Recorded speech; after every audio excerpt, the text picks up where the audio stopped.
नमस्कार friends, Aman Gupta mathematics and physics classes में आपका पुनः स्वागत है। मैं आपके सामने एक नए टॉपिक के साथ आज उपस्थित हुआ हूं और उम्मीद करता हूं कि मेरे द्वारा बताया गया आज का यह टॉपिक भी आपको अच्छा लगेगा। स्टूडेंट्स, आज के इस टॉपिक में मैं आपको छोटे छोटे प्रश्नों के उत्तर बताऊंगा, अर्थात जो 1 नंबर 2 नंबर या ऑप्शनल क्वेश्चन जो पूछे जाते हैं बैंकिंग, एसएससी, व्यापम के एग्ज़ामों में, पीएससी के एग्ज़ामों में, तो ऐसे छोटे छोटे प्रश्नों के उत्तर मैं अपने शब्दों के माध्यम से आपको देने जा रहा हूं। साथ ही साथ कुछ हम बड़े प्रश्न भी पढ़ेंगे स्टूडेंट्स एंड फ्रेंड्स। सो आप मेरे वीडियो को अंत तक जरूर देखिएगा।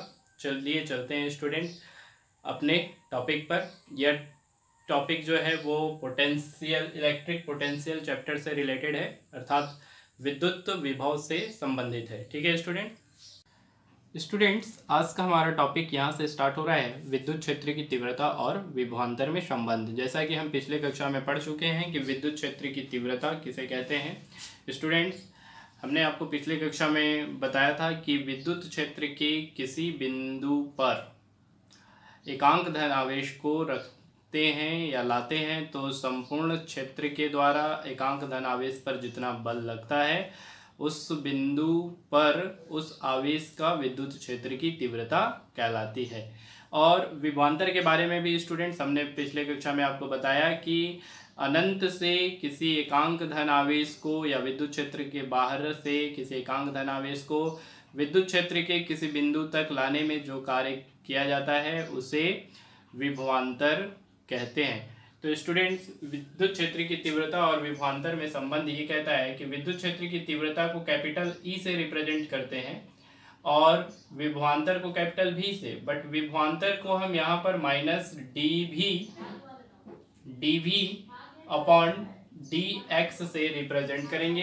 तो ये जो संबंध समीकरण प्राप्त होगा, इक्वेशन होगा, ये जो रिलेशन एक दूसरे में होगा इक्वेशन का, यही विद्युत क्षेत्र की तीव्रता और विभवांतर में संबंध को प्रदर्शित करता है। स्टूडेंट्स, आप बता सकते हैं कि विद्युत क्षेत्र के किसी बिंदु पर विद्युत क्षेत्र की तीव्रता उस बिंदु पर विद्युत क्षेत्र के साथ विभव परिवर्तन की दर के ऋणात्मक मान के बराबर होता है। ये स्टूडेंट्स, विद्युत क्षेत्र की तीव्रता E और माइनस dV अपॉन dx, ये जो समीकरण है, इस समीकरण को विद्युत क्षेत्र की तीव्रता और विभवांतर में संबंध को बताया जाता है, जहां पर ये विभवांतर में या विभव में परिवर्तन को प्रदर्शित करता है और ये दूरी या विस्थापन में परिवर्तन को प्रदर्शित करता है। स्टूडेंट, हम इसी को लिख सकते हैं E equal to minus del V upon del X. अगर स्टूडेंट यहाँ पे माइनस चिन्ह को हटा दिया जाए तो ये बन जाएगा E equal to del V upon del X, या आप इसी को लिख सकते हैं या E इक्वल टू भी अपॉन एक्स। तो ये जो सूत्र है स्टूडेंट और ये जो सूत्र है, ये दोनों सूत्र विभव प्रवणता अर्थात पोटेंशियल ग्रेडियंट को प्रदर्शित करता है। ध्यान रखिएगा स्टूडेंट, सिर्फ माइनस चिन्ह के कारण दोनों का टॉपिक चेंज हो जा रहा है। ये पोटेंशियल ग्रेडियंट है। ठीक है स्टूडेंट, अब चलते हैं हम लोग चालक के विभव को प्रभावित करने वाले कारक। पहला कारक है आवेश की मात्रा, फैक्टर ऑफ अफेक्टिंग पोटेंशियल का फर्स्ट रीजन आवेश की मात्रा है। स्टूडेंट्स, ध्यान देंगे, ध्यान से सुनिएगा क्या कहता है आवेश की मात्रा में कि किसी चालक को जितना अधिक आवेश दिया जाता है उसका विभव उतना ही अधिक होता है। इसका कारण यह है कि ज्यों-ज्यों किसी चालक को, अर्थात जैसे जैसे किसी चालक को आवेश दिया जाता है वैसे वैसे उसके चारों ओर विद्युत क्षेत्र का तीव्रता बढ़ती जाती है और एकांक धन आवेश को अनंत से चालक के या चालक तक लाने में अधिक कार्य करना पड़ता है। ठीक है स्टूडेंट, तो इसको मैं आपको लिख दे रहा हूं, पुनः रिवीजन कर देता हूं स्टूडेंट्स कि किसी चालक को जितना अधिक आवेश दिया जाता है उसका विभव उतना ही अधिक होता है। इसका कारण यह है कि जैसे जैसे किसी चालक को आवेश दिया जाता है वैसे वैसे उसके चारों ओर विद्युत क्षेत्र बढ़ता जाता है, जिससे अनंत या एकांक धन आवेश को अनंत से चालक तक लाने में अधिक कार्य करना पड़ता है। ये पहला कारक था। दूसरा कारक है चालक का क्षेत्रफल। स्टूडेंट्स मैं आपको बता दूं कि विद्युत विभव जो होता है वो चालक के क्षेत्रफल के व्युत्क्रमानुपाती होता है, अर्थात उल्टा होता है। अर्थात कह सकते हैं कि अगर चालक का क्षेत्रफल बढ़ रहा है तो विद्युत विभव या विभवांतर का मान जो है वो कम होगा, और अगर चालक का क्षेत्रफल कम है तो विद्युत विभव या विभवांतर का मान अधिक होगा, जिसे हमने लिख दिया स्टूडेंट कि चालक का विभव तल के क्षेत्रफल के व्युत्क्रमानुपाती होता है, अर्थात क्षेत्रफल अधिक होने पर विभव का मान कम होगा या क्षेत्रफल कम होने पर विभव का मान अधिक होगा। तीसरा कारक है स्टूडेंट्स आवेशित चालक के समीप अन्य चालक की उपस्थिति के कारण। स्टूडेंट्स तीसरा जो कारण है या कारक है वो भी काफ़ी इम्पोर्टेंट है। स्टूडेंट यहाँ से एक सवाल बनता है कि किसी एक चालक के समीप दूसरे चालक को लाते हैं तो उसके विभव पर क्या प्रभाव पड़ता है। तो इसका सिंपल सा उदाहरण या आंसर आप दे सकते हैं कि किसी एक आवेशित चालक के समीप अन्य आवेशित चालक या नान आवेशित चालक लाया जाता है तो विभव का मान कम हो जाता है। क्यों हो जाता है स्टूडेंट? क्योंकि अगर मान लीजिए कि ए कोई आवेशित चालक है और बी एक अन्य चालक को हम इसके पास लाते हैं तो ये बी का जो चालक बी जो है इसके ऊपर ऋण आवेश काम करने लगता है या प्रेरित हो जाता है। ठीक है स्टूडेंट, जो समीप वाला चालक है उस पर ऋण आवेश या विपरीत आवेश कह सकते हैं। अगर ये धन आवेश है तो यहाँ पर ऋण आवेश प्रेरित हो जाएगा, अगर ये ऋण आवेश है तो इस पर धन आवेश प्रेरित हो जाएगा। तो कह सकते हैं कि विपरीत आवेश प्रेरित हो जाता है जिसके कारण पहले वाले चालक पर विभव का मान कम हो जाता है। तो ये एक एक नंबर या सही विकल्प या वैकल्पिक प्रश्न पूछे जाते हैं इस प्रकार से स्टूडेंट। चलिए चलते हैं चौथे नंबर पे। हमने लिख दिया स्टूडेंट इसके कारण को भी, चौथा लिखते हैं स्टूडेंट। चौथा और अंतिम कारक है चालक के परितः माध्यम। अगर हम चालक के परितः या चालक के पास कोई के परावैद्युतांक माध्यम रख देते हैं या माध्यम होने का दावा करते हैं तो ऐसी स्थिति में जो चालक का विभव है वो कम हो जाता है और V/K अर्थात V अनुपात K के अनुपात में होता है। इससे स्पष्ट होता है कि विभव का मान कम हो जाता है। ठीक है स्टूडेंट, अब हम चलते हैं अपना अगला टॉपिक समविभव पृष्ठ।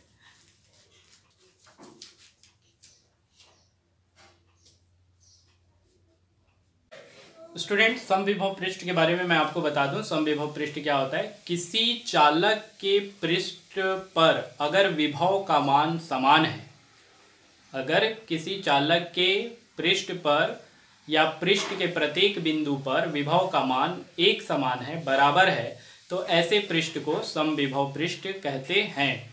स्टूडेंट्स किसी भी चालक का समविभव पृष्ठ पर विभव का मान जो है वो विभव का मान उस चालक के प्रत्येक बिंदु पर एक समान अर्थात V बराबर 1/4 pi epsilon not into K into Q/R होता है। स्टूडेंट्स जानने योग्य बातें यह है कि अगर मान लीजिए कि किसी चालक का पृष्ठ इस प्रकार से वृत्ताकार है जिस पर +Q आवेश है तो यह चालक से अभिलंबवत बल रेखाएं निकलेंगी जो चित्र में आपको प्रदर्शित की गई है, शो की गई है।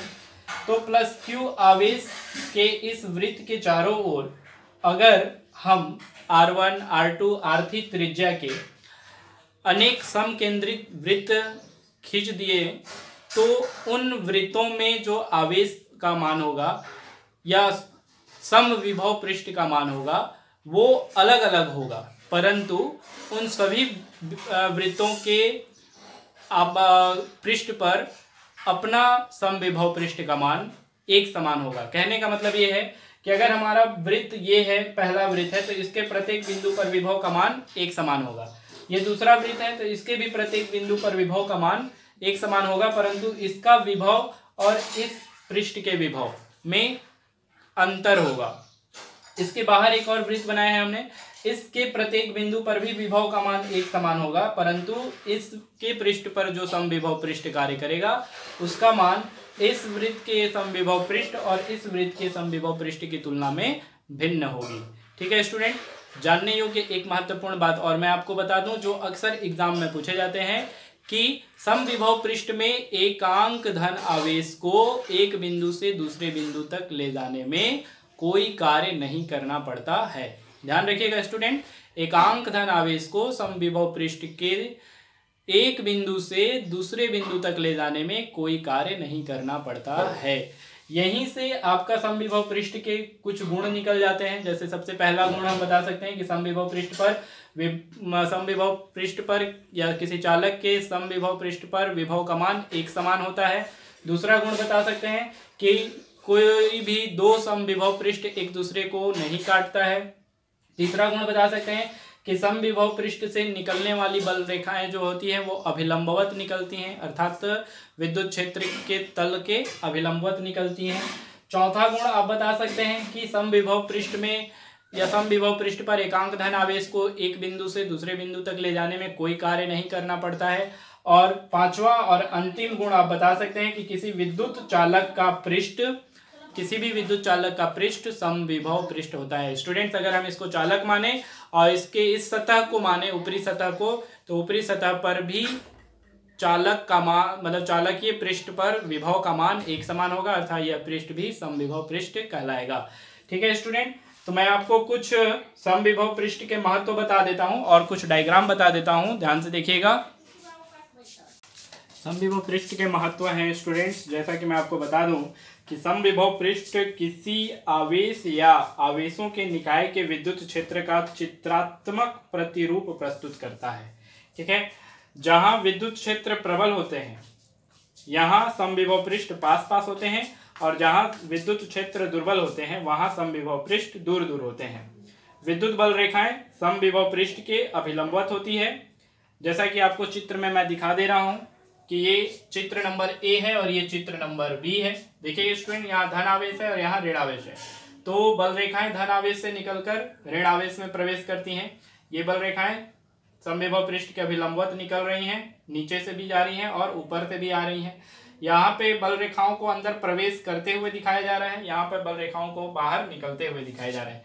यहाँ पे दो विपरीत आवेश हैं, धन और ऋण, अर्थात पॉजिटिव और नेगेटिव। सेक्शन बी में स्टूडेंट्स, डायग्राम बी में आपको दिख रहा है कि यहाँ भी धन आवेश है, यहाँ भी धन आवेश है, positive charge and positive charge, और दोनों स्थिति में जो बल रेखाएं हैं वो एक दूसरे को प्रतिच्छेद नहीं कर रही हैं, बल्कि एक दूसरे से रिपल्स हो रही हैं, प्रतिकर्षण कर रही हैं। प्रतिकर्षण के कारण धन आवेश इधर से निकलकर इधर जाता हुआ दिख रहा है, और इस धन आवेश से अपोजिट डायरेक्शन में सारी बल रेखाएं निकलकर जाते हुए दिखाई दे रही हैं। तो ये जो डायग्राम है स्टूडेंट्स, ये समविभव पृष्ठ के महत्व को समझाने के लिए, समविभव पृष्ठ की बल रेखाओं को समझाने के लिए प्रदर्शित किया गया है। ठीक है स्टूडेंट्स, चलिए मैं अब आप लोगों के सामने एक अत्यंत महत्वपूर्ण टॉपिक पर चलता हूं।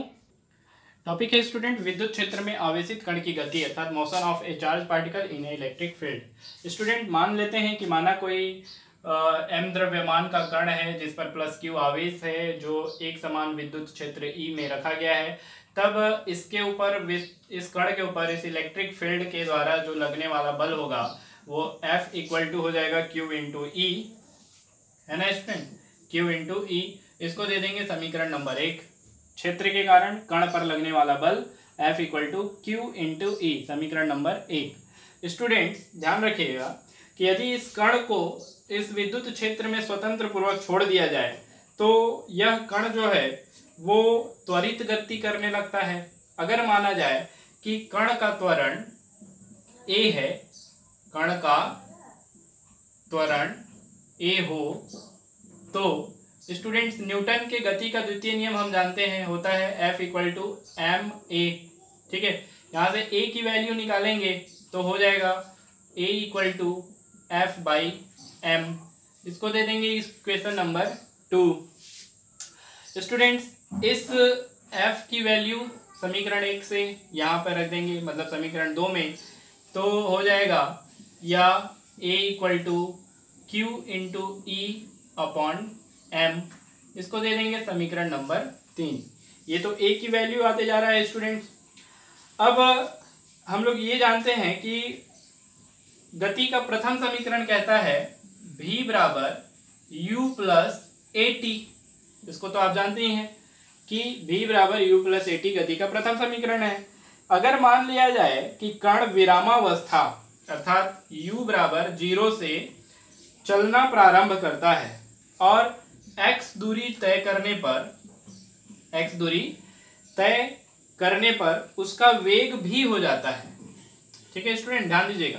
मान रहे हैं कि कण जो है वो विरामावस्था u बराबर 0 से चलना प्रारंभ कर रहा है और x दूरी तय करने के पश्चात उसका वेग बदल कर कितना हो जा रहा है, v हो जा रहा है। तो सूत्र या कह सकते हैं गति के तृतीय समीकरण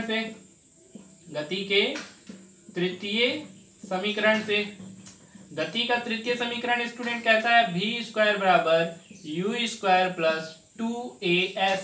ये क्लास 11th में हमने पढ़ा है। तो यहाँ पर हम क्या कर सकते हैं स्टूडेंट कि वैल्यू रख दें, किसका u का वैल्यू रख देते हैं 0 है, a की वैल्यू रख देते हैं QE/m है। तो क्या होगा हमारे पास समीकरण में मान रखने पर जैसे ही हम इस पर मान रखेंगे तो ये हो जाएगा v² बराबर 0 का स्क्वायर प्लस 2 इंटू a का वैल्यू हो जाएगा QE/m इंटू s। x कितना दूरी चल रहा है, x दूरी चल रहा है, इसलिए s के जगह पर हम लोग रख देंगे x। ठीक है स्टूडेंट, अब आप इसको सॉल्व कर लीजिए।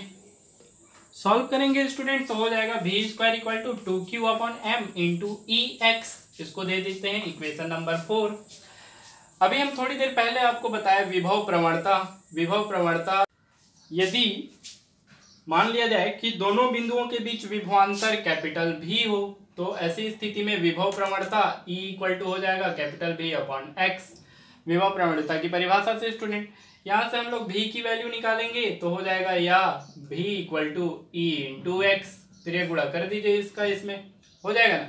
इसको दे देंगे समीकरण नंबर 5। अब स्टूडेंट समीकरण नंबर 4 को गौर से देखिए। समीकरण नंबर 4 में ex दिया हुआ है, ठीक है, तो क्यों ना हम इसको यहाँ पे स्टूडेंट ध्यान रखिएगा ये स्मॉल भी है, ठीक है, और यहाँ कैपिटल भी है, तो ex की जगह पर कैपिटल भी रख देते हैं। समीकरण 4 से समीकरण इक्वेशन 4 से चलेंगे तो हो जाएगा v² equal to 2q/m into capital V। ex को रिप्लेस कर दिए कैपिटल V से, या v को रिप्लेस कर दिए कैपिटल ex से। तो स्टूडेंट यहाँ से जब हम स्क्वायर हटाएंगे तो लिख सकते हैं क्या, या v बराबर या v equal to under root हो जाएगा 2q/v/m। स्टूडेंट अब इसके आगे ये हल तो नहीं हो सकता, इसीलिए इसी को मान लेंगे समीकरण नंबर 6 और बता देंगे कि यदि दो बिंदुओं के बीच का विभवांतर भी ज्ञात हो तो समीकरण 6 की सहायता से उस वेग की गणना की जा सकती है जिसे वह आवेशित कण एक बिंदु से दूसरे बिंदु तक जाने में या ले जाने में प्राप्त करेगा।